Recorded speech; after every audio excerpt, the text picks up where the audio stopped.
What's going on, guys? I got my pellet stove pulled out of my fireplace in the basement today because I'm trying to work on an issue that developed last winter where the feed motor stopped working, or I should say the stove stopped feeding.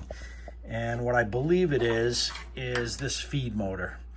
And I came to that conclusion because you got this, I think they call it a vacuum switch here, a pressure switch here, which if the stovepipe becomes blocked, it's this device's job to prevent this feed motor from turning.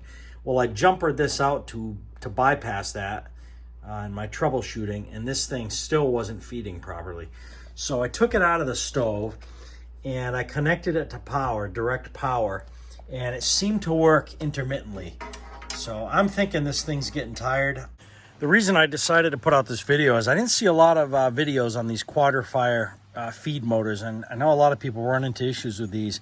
It's pretty easy to take it out, actually. You just better hope that when your feeder motor dies that your hopper is not full of pellets, because you got to get them removed in order to access this.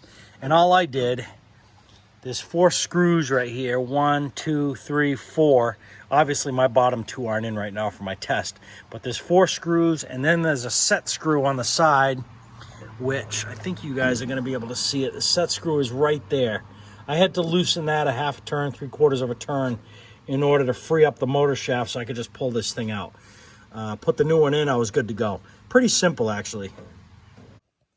Okay guys, so we got the new feed motor installed. I got it plugged in, got just enough pellets down in the hopper to do a test fire of this thing and see if it runs.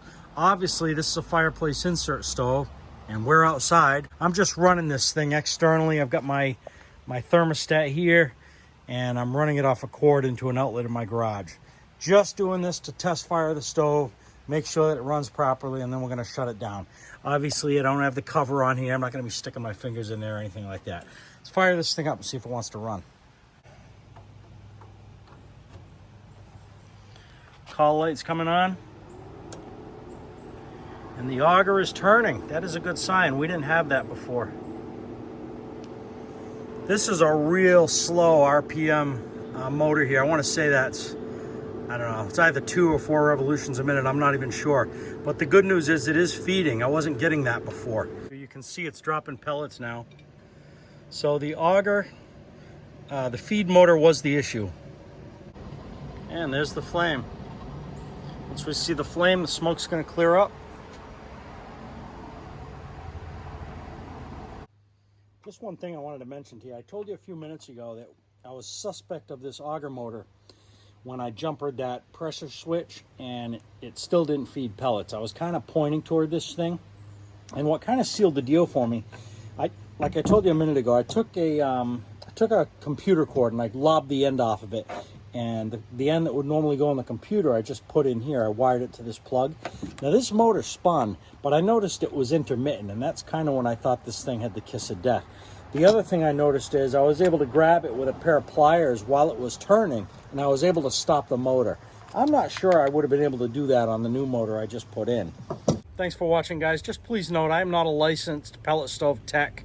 Just a regular dude trying to fix my pellet stove on the cheap and nothing more. So if this video helped you, that's great. But if you're not comfortable assuming the risk of your own repairs, contact a professional. It's the best way to go. See you on the next video.